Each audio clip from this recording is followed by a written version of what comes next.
iPhone 13 Pro dan 13 Pro Max. Flagship terbaru dari Apple yang waktu awal keluar gue penasaran banget nih sama kameranya. Yang lucunya, tahu-tahu dari kamar gadget ini tiba-tiba ngontak dan nawarin gue buat nge-review iPhone 13 Pro ini. Nah, kedua iPhone ini tuh gue pakai hampir sekitar 2 mingguan dan ini tuh sebetulnya barang dari luar negeri ya, kalau nggak salah tuh dari Malaysia. Meskipun sebetulnya di Indonesia sendiri iPhone 13 seri ini tuh udah mulai open PO ya di iBox. Sementara kalau barangnya beli dari luar negeri seperti 13 yang gue pakai ini, segel di box packagingnya tuh udah kebuka. Ya cukup wajar sih mengingat itu untuk proses pendaftaran IMEI si HP ini. Nah kalau dari kelengkapannya sendiri sih masih sama aja ya. Mulai dari kabel charger USB-C ke Lightning, terus ada juga nih user documentation-nya. Kemudian ada juga SIM ejector, sebuah stiker Apple, dan tentunya charger power delivery nih yang bisa didapatkan di toko kesayangan Anda. Berhubung Apple udah nggak pernah ngasih batok charger lagi yang menjadi bahan julid nih buat temen-temen yang pakai Android. First impression gue waktu pegang box packagingnya nih kerasa tipis banget ya berhubung nggak dapet charger tadi. Nah, belum lagi di bagian depannya tuh si iPhone-nya kerasa warnanya tuh agak beda dengan yang dipromosikan di Apple langsung. Ini warna Sierra Blue ya by the way. Tapi ternyata begitu dibuka langsung tuh ini feel-nya beda banget cuy dan gue suka banget dengan warna Sierra Blue ini. Mungkin karena dari segi desain dan build quality-nya tuh ada perubahan di bagian back body-nya nih. Dari yang biasanya menggunakan kaca bening biasa, sekarang tuh si Apple menggunakan frosted glass. Jadi kesannya lebih premium aja gitu rasanya. Dari segi desain, jujur gue suka banget nih dengan desain model kotak 13 Pro ini, seperti juga yang 12 Pro. Lain halnya dengan model-model lama seperti iPhone X, iPhone XR, rasanya tuh lebih enak aja digenggam di tangan. Meskipun karena jeroannya lebih canggih, ini tuh otomatis dia kerasa lebih berat. Yang alhasil gue butuh sekitar 4 harian menggunakan kedua iPhone ini agar tangan gue lebih bisa beradaptasi terhadap bobotnya. Dan kalau disuruh milih sih, gue pribadi lebih suka dengan 13 Pro ya, karena dia lebih kecil dan compact ketimbang yang 13 Pro Max. Ini rasanya terlalu gede aja gitu untuk selera gue pribadi. Dengan display ukuran 6,1 inch untuk 13 Pro dan 6,7 inch untuk yang 13 Pro Max, keduanya sudah menggunakan LTPO AMOLED dengan ProMotion. Kedua iPhone ini adalah iPhone pertama yang menggunakan refresh rate 120Hz sama seperti iPad Pro. Yang jujur waktu awal gue pakai ini nggak yang kerasa wow banget ya. Dalam artian memang ada perubahan, kerasa lebih fluid, kerasa lebih mulus gitu ya. Tapi nggak yang sampai bikin anjir ini keren banget gitu. Nah kesan seperti itu nggak tahu karena mata gue udah cukup terbiasa ya menggunakan iPad Pro yang punya ProMotion juga. Atau mungkin karena adanya adaptive refresh rate yang nggak bisa diapa-apain sih sayangnya. Tapi beda cerita tuh kalau turun nih ya dari selama pemakaian iPhone 13 Pro, gue coba ke iPhone XR, apalagi ke iPhone daily gue si iPhone 7, itu kerasa banget penurunannya dalam artian bukan yang bikin iPhone sebelumnya jadi jelek ya displaynya, tapi memang untuk iPhone 13 Pro dan Pro Max ini kerasa lebih enak untuk dilihat dan juga dipakai. Selain itu dari segi kecerahan layarnya, kedua iPhone 13 Pro dan Pro Max ini tuh memiliki tingkat kecerahan di maksimal 1000 nits tuh kalau nggak salah. Terus untuk pixel density-nya sendiri tuh udah di atas 450 ppi. Yang hasilnya berpengaruh terhadap reproduksi warna dan juga visual di dalam layar ini. Dan itu jadi bikin enak banget buat dipakai nonton, buat dipakai main game, buat dipakai foto-foto. Ini tuh layarnya udah enak banget. Belum lagi karena Apple juga memperkecil ukuran jambul di iPhone 13 Pro ini sebesar 20%, yang awalnya gue agak skeptis karena bisa kerasa kayak gimana ya pengencilan 20% itu, tapi setelah dibandingkan langsung secara pemakaian tuh memang kerasa beda sih. Ruang di bagian atasnya tuh kerasa lebih luas dibandingkan iPhone seri sebelumnya. Dari segi speakernya juga iPhone ini tuh menggunakan stereo system ya, dan sudah support Dolby Atmos plus juga untuk spatial audio. Tapi yang gue paling notice sih bukan dari fitur itunya ya, melainkan dari segi volume powernya. Jadi kalau biasa gue nonton atau menggunakan HP di iPhone 7 atau mungkin di iPhone X dan juga XR itu di volume 50-60%an gitu. Sementara untuk iPhone ini, terutama yang 13 Pro Max, itu tuh gue cukup di 30%an tuh udah kerasa nyaman gitu untuk volume suaranya. Oh ya, hampir lupa nih. Soal harga, ini 13 Pro 128 itu dibanderol di 20 jutaan sekian. Sementara yang 13 Pro Max 256 ini tuh di 23-an juta gitu. Tapi biasanya sih nanti misalnya masuk resmi ke Indonesia bakal di bawah itu sih harganya. Nah, buat teman-teman yang masih concern utamanya di harga, apalagi yang masih suka mendang-mendingin produk, saran gue sih biar kerasa lebih worth it, mending beli iPhone second aja deh. Contohnya aja ini iPhone XR dari Kamar Gadget.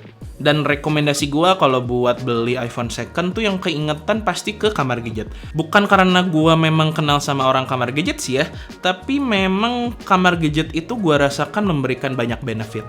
Pertama dari produk-produknya meskipun second ini tuh masih mulus. Contohnya aja si iPhone XR ini yang red product.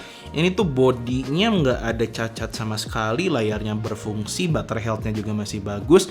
Belum lagi kalau beli di Kamar Gadget itu kalian dapat garansi 1 bulan misalnya unit hardware-nya bermasalah, plus dapat juga garansi 1 tahun untuk gratis service. Belum lagi toko Kamar Gadget ini pindah ke tempat yang lebih besar cuy, jadi untuk belanja langsung akan lebih nyaman. So buat teman-teman yang kira-kira penasaran Kamar Gadget seperti apa, langsung aja cek Instagramnya di @kamargadget, atau mungkin buat teman-teman yang di Bandung langsung aja main ke Jalan Sidomukti. Oke, kita lanjut ke bagian performance-nya nih ya. Dari segi spesifikasinya sendiri, si iPhone 13 Pro dan Pro Max ini tuh menggunakan chipset A15 Bionic dengan 6-core CPU dan 5-core GPU. Dan buat teman-teman yang penasaran, RAM-nya ini tuh di 6GB. Ya mungkin terkesan kecil ya di mata teman-teman pengguna Android. Tapi kalau gue cek benchmarkingnya nih ya untuk si 13 Pro dan Pro Max ini tuh skornya bisa dibilang jauh lebih tinggi sih dari Android yang punya RAM 10 atau 12GB sekalipun. Dan memang rasanya tuh enak banget nih buat dipakai ngapain juga. Buat sosial media, yang gak usah ditanya lah ya. Terus buat productivity, balas email kayak gitu, lancar jaya. Nah kalau buat gaming, kita lihat dulu deh tesnya. Dari segi grafik setting, baik 13 Pro maupun 13 Pro Max ini tuh by default mereka tuh settingnya di high quality. Meskipun ketika gue coba ganti gitu ya ke yang highest quality dengan frame rate 120, mereka ini bakalan overclock. Tapi kalau secara gameplaynya sendiri di highest quality dengan 120 frame rate itu sih lancar-lancar aja ya sebetulnya. Meskipun memang dari segi temperatur jatuhnya jadi lebih cepat panas sih. Dan ketika ada banyak visual effect yang lagi ngeluarin skill gitu atau ketemu boss, itu tuh bakal sedikit nge-lag. Nah lucunya meskipun 13 Pro dan Pro Max ini memiliki spesifikasi yang sama, nggak tahu kenapa buat gaming di frame rate tinggi tuh lebih stabil di Pro Max ini sih daripada yang 13 Pro biasa. Entah karena ukuran lebih besar yang membuat sistem pembuangan panasnya jadi lebih efektif, entah karena ada hal lain. Nah kalau udah ngomongin gaming biasanya dipertanyakan juga berapa lama nih kira-kira baterainya kuat. Yang biasanya terus diledekin sama alay-alay Android. Ngapain lu beli iPhone mahal-mahal 20 juta baterainya lembek kayak cumi-cumi. Mending beli Android 3 juta dapat 5.000 baterai. Ya kalau mau gitu mah beli power bank aja pak. Emang apa sih nggak boleh? Sombong amat. Tapi memang sih gue akuin kalau dari segi kapasitas baterai tuh iPhone selalu di bawah Android ya. Let's say si 13 Pro ini hanya di sekitar 3.600an mAh, sementara yang Pro Max-nya di 4.000 sekian mAh, yang jauh lah kalau dibandingkan dengan kapasitas baterai Android tahun 2021. Nah, untuk 13 Pro dan Pro Max ini tuh diklaim oleh Apple punya baterai life yang paling lama dibandingkan iPhone sebelumnya. Karena penasaran, gue cobain juga dong draining test di iPhone 13 Pro dan Pro Max ini. Yang hasil gara-gara gue draining test, video ini jadi terlambat karena screen on time-nya ini lama banget sih cuy. Asli deh, beneran. Beneran paling lama dari semua iPhone yang pernah gue coba. Untuk pengetesannya sendiri ini tuh ya seperti biasa ya, gue mencoba daily use non-stop gitu mulai dari sosial media, nonton YouTube, Netflix, gaming ringan, gaming berat, video editing, video recording. Di screen on time 3 jam pertama nih ya, gue pakai 1 jam buat TikTok, 1 jam buat YouTube, 1 jam buat IG. Semuanya disetting di volume dan kecerahan layar 50%. Untuk yang 13 Pro ini tuh masih di 83%, sementara yang 13 Pro Max ini tuh di 90%. Kemudian 1 jam selanjutnya gue pakai untuk game ringan, 1 jam berikutnya gue pakai buat video recording, kemudian 1 jam lagi buat pakai Facebook. Si 13 Pro ini tuh berkurang jadi 49%, sementara yang Pro Max ini di 66%. Udah 6 jam baru berkurang setengahnya cuy.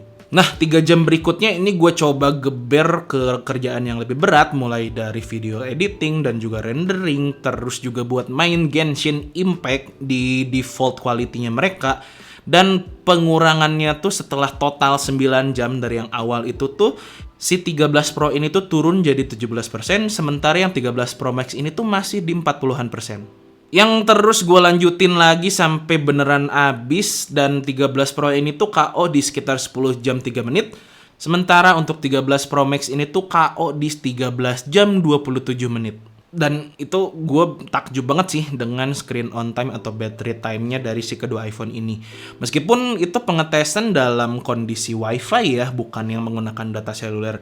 Tapi tembus di atas 9 jam non-stop dengan kerjaan sehari-hari dan juga gaming berat sekalipun, ya itu luar biasa sih untuk segi battery life-nya.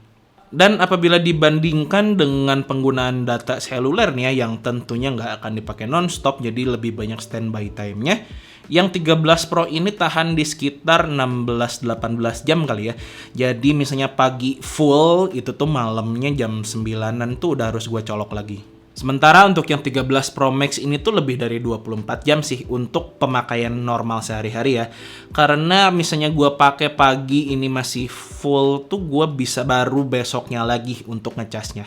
Tapi balik lagi ya, urusan baterai itu sangat personal, tergantung pemakaian kalian seperti apa. Sementara kalau ngomongin charging, iPhone 13 Pro dan 13 Pro Max ini tuh tetap sih masih di bawah Android ya kelasnya.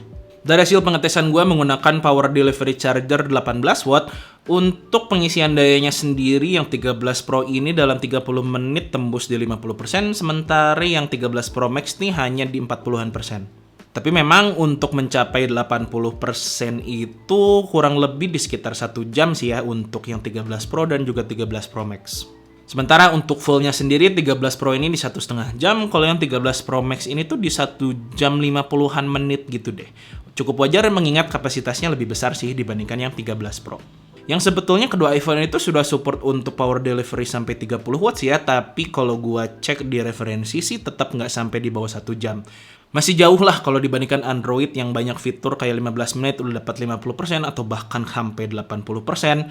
Ya kalau urusan charging time, iPhone menurut gue masih kalah sih. So ya, kurang lebih itu yang bisa gue sampaikan di video ini. iPhone 13 Pro, iPhone 13 Pro Max. Untuk yang kameranya nanti akan gue bahas di part kedua. So make sure kalian subscribe ke channel ini. Likes kalau suka dengan video ini, dislikes aja kalau nggak suka. Gue Busem, and until next time, stay humble and positive.